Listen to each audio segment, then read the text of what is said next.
All right, good morning, everyone. Thank you for joining us this morning to remember, honor, and celebrate the life and work of Dr. Martin Luther King Jr.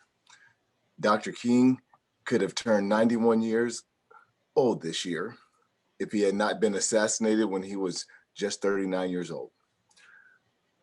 Today, to honor his work and help carry out his legacy, we will read an excerpt from this letter from the Birmingham Jail, in which he agonizingly wrestles with the failure of his white brothers and sisters of faith to meaningfully support the cause of freedom and justice for the Black brothers and sisters.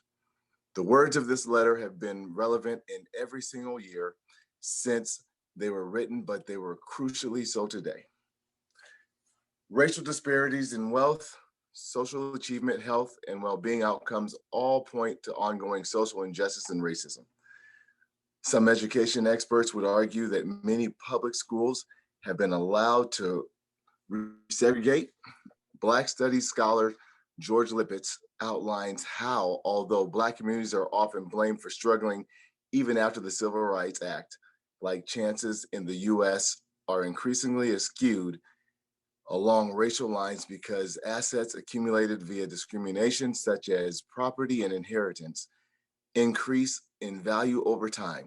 Moreover, Lipitz argues that the public policies such as housing, mortgage, and insurance, redlining, taxation, and transportation make racialized spaces seem natural and give white privilege access to opportunities for social inclusion and upward mobility.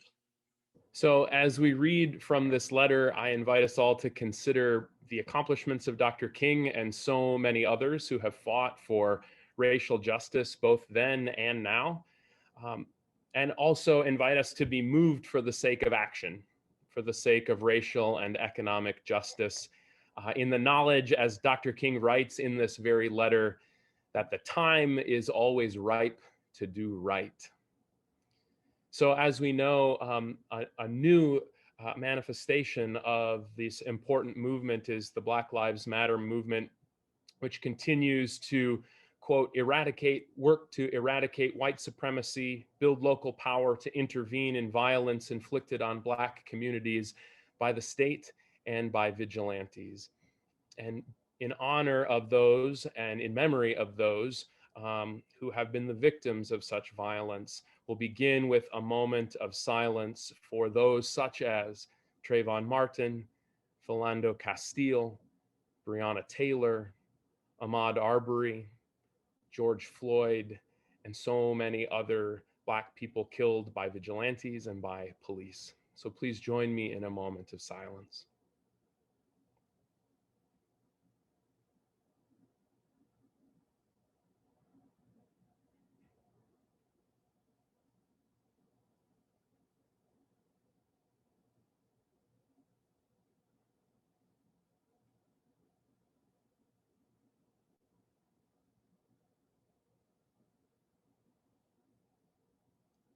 Thank you. So in just a moment, we're going to read this incredible letter, but I just think it's important to have a little bit of context for it. It's certainly a good thing that the world has come to recognize Dr. King and the countless other activists throughout our history rightly as heroic. But the fact that they are now viewed as heroic kind of obscures the fact that they were not viewed that way by white society at the height of the civil rights movement. So by way of example, I believe we're going to have just a cartoon that comes from the time period. And this shows Dr. King standing in front of a scene of violence and destruction. And it says, I plan to lead another nonviolent march tomorrow. So you can see that this cartoon from the time period bears little concern for the civil rights cause itself. It doesn't attempt to explain who or what was behind whatever violence happened. It simply lays it at the feet of Dr. King and his movement and implies that they are at fault rather than giving any kind of sympathy or context for the moment. So I think it's important to remember that we so often imagine that if we were present during these fraught times in history, that we would have acted differently, or we would have been on the right side of history. And so it's important to look at the responses of people of the time to recognize that that was not always the case, and we should look to see our own sort of what's going on in our own time. So even those who were ostensibly sympathetic to the aims of the civil rights movement at the time were openly critical of its timing and its tactics, which may sound familiar to you versus how they're viewed today. So hence, this is the occasion for his famous letter from Birmingham Jail. Thank you. In April 1963, King was jailed in Birmingham, Alabama, after he defied a state court's injunction and led a march of Black protesters without a permit, urging an Easter boycott of white-owned stores. A statement published in the Birmingham News, written by 8 moderate white clergymen, criticized the march and other demonstrations. This prompted King to write a lengthy response begun in the margins of the newspaper. He smuggled it out with the help of his lawyer, and the nearly 7,000 words were transcribed. The eloquent call for constructive nonviolent tension to force an end to unjust laws became a landmark document of the civil rights movement. As we read and hear this letter, consider parallels between how Dr. King was criticized and the way contemporary racial justice movements are criticized for their protest today. Just so you are aware beforehand, please know that we will play a clip of Dr. King reading this letter, in which he uses the N-word to describe the way it is used to dehumanize Black individuals. We invite you to listen to him read the entire speech at a later time, available on YouTube. My dear fellow clergymen, while confined here in the Birmingham City Jail, I came across your recent statement calling my present activities unwise and untimely. Seldom do I pause to answer criticism of my work and ideas.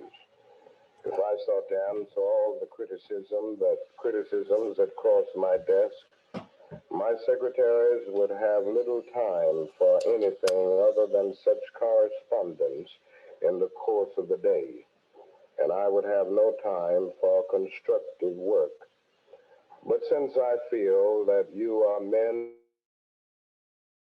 of genuine goodwill and that your criticisms are sincerely set forth, I want to try to answer your statement in what I hope will be patient and reasonable terms. I think I should indicate why I am here in Birmingham, since you have been influenced by the view which argues against outsiders coming in. I have the honor of serving as president of the Southern Christian Leadership Conference, an organization operating in every Southern state with headquarters in Atlanta, Georgia. We have some 85 affiliated organizations across the South, and one of them is the Alabama Christian Movement for Human Rights. Frequently, we share staff, educational, and financial resources with our affiliates. Several months ago, the affiliate here in Birmingham asked us to be on call to engage in a nonviolent direct action program if such were deemed necessary. We readily consented, and when the hour came, we lived up to our promise. So I, along with several members of my staff, am here because I was invited here. I am here because I have organizational ties here. But more basically, I am in Birmingham because injustice is here.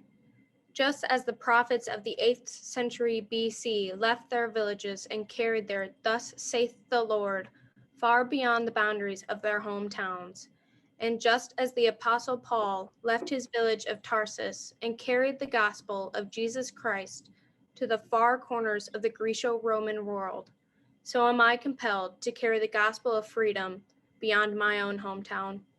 Like Paul, I must constantly respond to the Macedonian call for aid. Moreover, I am cognizant of the interrelatedness of all communities and states. I cannot sit idly by in Atlanta and not be concerned about what happens in Birmingham. Injustice anywhere is a threat to justice everywhere. We are caught in an inescapable network of mutuality tied in a single garment of destiny. Whatever affects one directly affects all indirectly.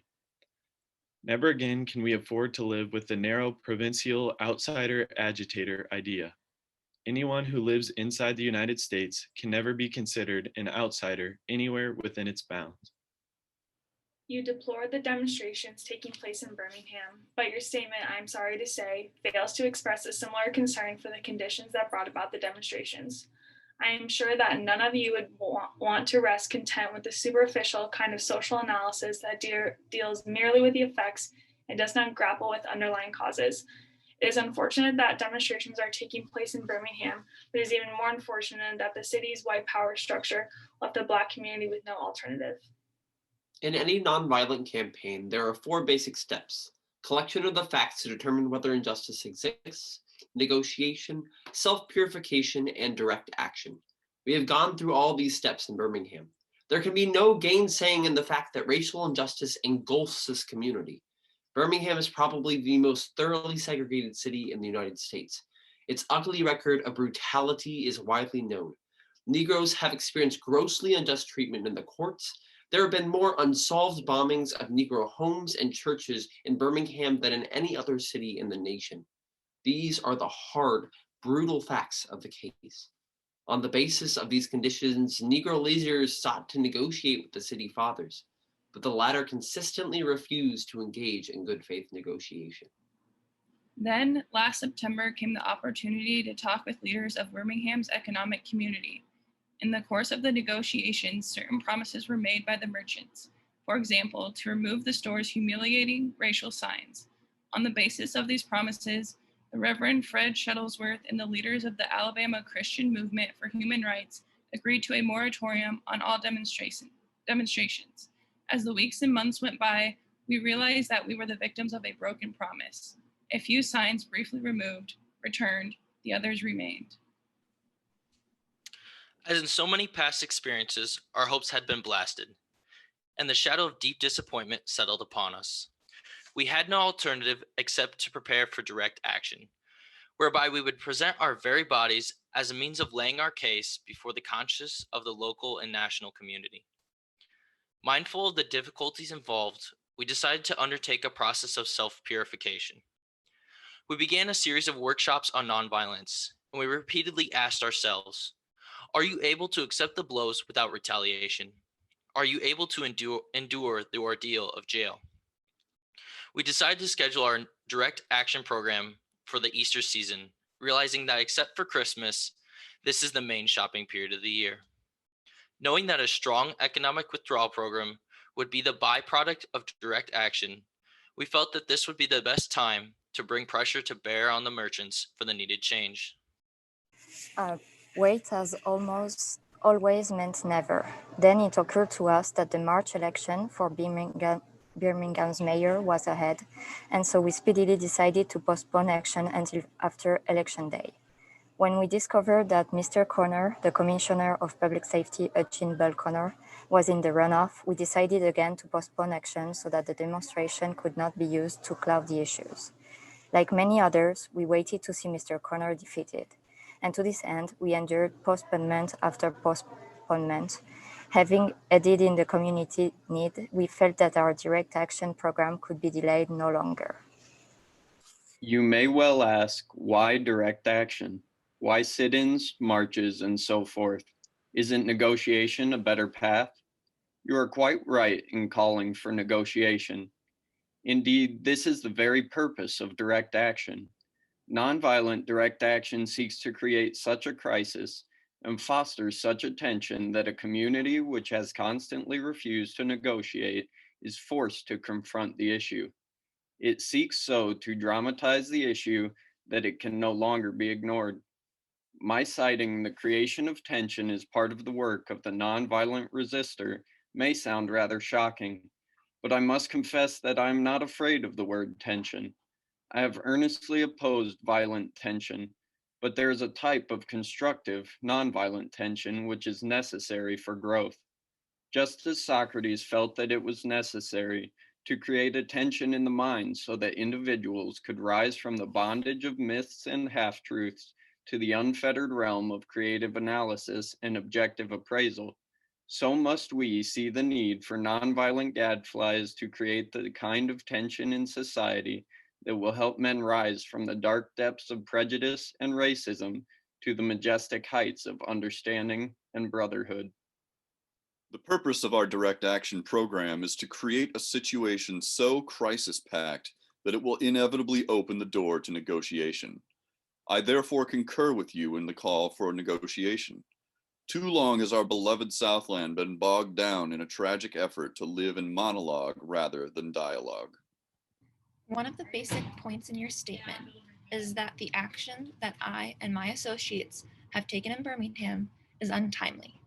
Some have asked, why didn't you give the new city administration time to act?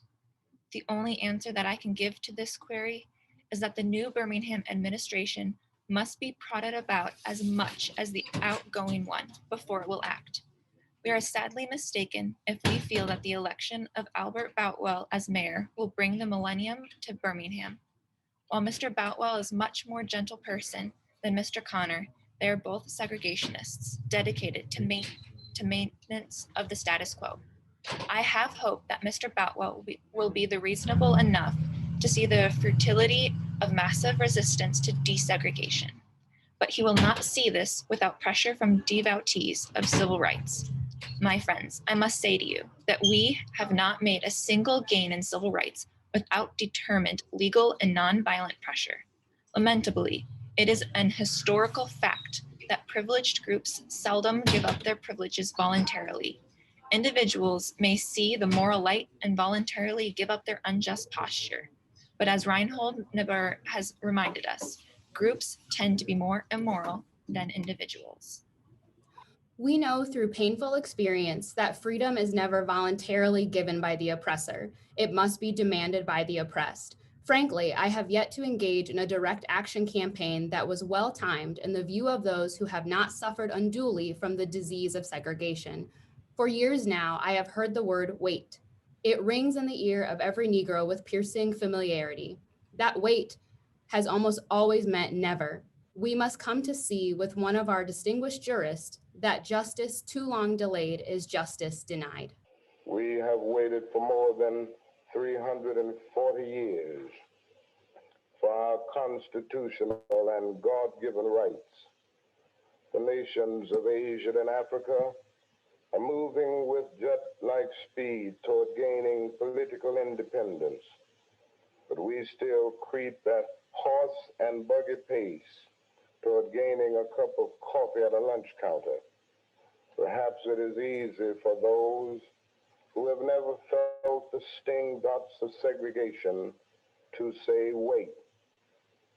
But when you have seen vicious mobs lynch your mothers and fathers at will and drown your sisters and brothers at whim, when you have seen hate-filled policemen curse, kick, and even kill your black brothers and sisters, when you see the vast majority of your 20 million Negro brothers smothering in an airtight cage of poverty in the midst of an affluent society, when you suddenly find your tongue twisted and your speech stammering as you seek to explain to your 6-year-old daughter why she can't go to the public amusement park that has just been advertised on television, and see tears welling up in her eyes when she is told that Funtown is closed to colored children, and see ominous clouds of inferiority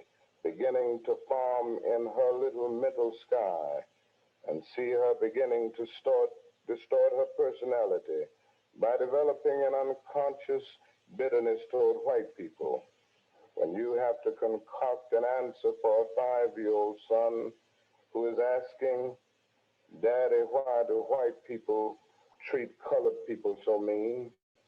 when you take a cross-country drive and find it necessary to sleep night after night in the uncomfortable corners of your automobile because no motel will accept you, when you are humiliated day in and day out by nagging signs reading white and colored, and your first name becomes nigger, your middle name becomes boy, however old you are, and your last name becomes John, and your wife and mother are never given the respected title Mrs. When you are harried by day and haunted by night by the fact that you are a Negro, living constantly at tiptoe stance, never quite knowing what to expect next, and are plagued with inner fears and outer resentments, when you are forever fighting a degrading and degenerating sense of nobodiness, then you will understand why we find it difficult to wait. There comes a time when the cup of endurance runs over, and men are no longer willing to be plunged into the abyss of despair. I hope, sirs, you can understand our legitimate and unavoidable impatience. You express a great deal of anxiety over our willingness to break laws. This is certainly a legitimate concern. Since we so diligently urge people to obey the Supreme Court's decision of 1954 outlawing segregation in the public schools, at first glance, it may seem rather paradoxical for us to consciously to break laws. One may well ask, how can you advocate breaking some laws and obeying others? The answer lies in the fact that there are two types of laws, just and unjust. I would be the first to advocate obeying just laws. One has not only a legal, but a moral responsibility to obey just laws. Conversely, one has a moral responsibility to disobey unjust laws. I would agree with St. Augustine that an unjust law is no law at all. Now, what is the difference between the two? How does one determine whether a law is just or unjust?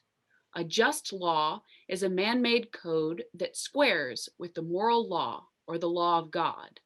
An unjust law is a code that is out of harmony with the moral law. To put it in the terms of St. Thomas Aquinas, an unjust law is a human law that is not rooted in eternal law and natural law.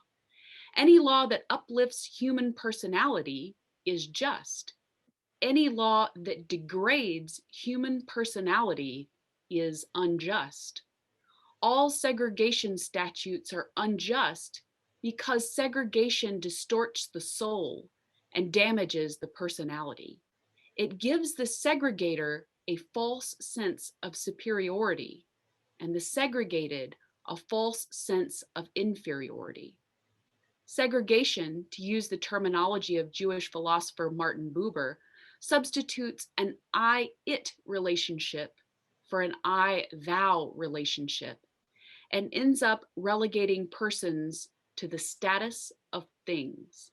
Hence, segregation is not only politically, economically, and sociologically unsound, it is morally wrong and sinful. Paul Tillich has said that sin is separation. Is not segregation an existential expression of man's tragic separation, his awful estrangement, his terrible sinfulness? Thus it is that I can urge men to obey the 1954 decision of the Supreme Court, for it is morally right, and I can urge them to disobey segregation ordinances, for they are morally wrong. Let us consider a more concrete example of just and unjust laws. An unjust law is a code that a numerical or power majority group compels a minority group to obey, but does not make binding on itself. This is difference made legal. By the same token, a just law is a code that a majority compels a minority to follow and that it is willing to follow itself. This is sameness made legal. Let me give another explanation. A law is unjust if it is inflicted on a minority that, as a result of being denied the right to vote, had no part in enacting or devising the law. Who can say that the legislature of Alabama, which set up the state's segregation laws, was democratically elected? Throughout Alabama, all sorts of devious methods are used to prevent Negroes from becoming registered voters. And there are some counties in which, even though Negroes constitute a majority of the population, not a single Negro is registered. Can any law enacted under such circumstances be considered democratically structured? Sometimes a law is just on its face and unjust in its application. For instance, I have been arrested on a charge of parading without a permit. Now, there's nothing wrong in having an ordinance which requires a permit for a parade, but such an ordinance becomes unjust when it is used to maintain segregation and to deny citizens the First Amendment privilege of peaceful assembly and protest. I hope you are able to see the distinction I am trying to point out. In no sense do I advocate invading or defying the law, as would the rabid segregationist. That would lead to anarchy. One who breaks an unjust law must do so openly, lovingly, and with a willingness to accept the penalty. I submit that an individual who breaks a law that concise tells him is unjust, and who willingly accepts the penalty of imprisonment in order to arouse the conscience of the community over its injustice, is in reality expressing the highest respect for law. Of course, there is nothing new about this kind of civil disobedience.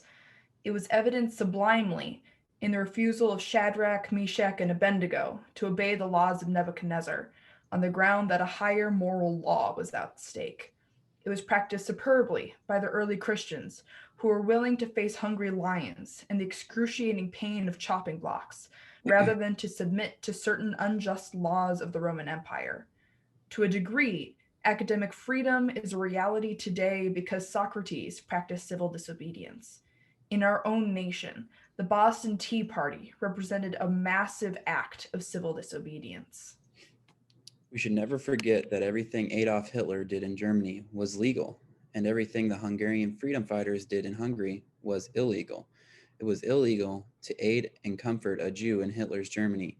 Even so, I am sure that had I lived in Germany at the time, I would have aided and comforted my Jewish brothers. If today I lived in a communist country where certain principles dear to the Christian faith are suppressed, I would openly advocate disobeying that country's anti-religious laws.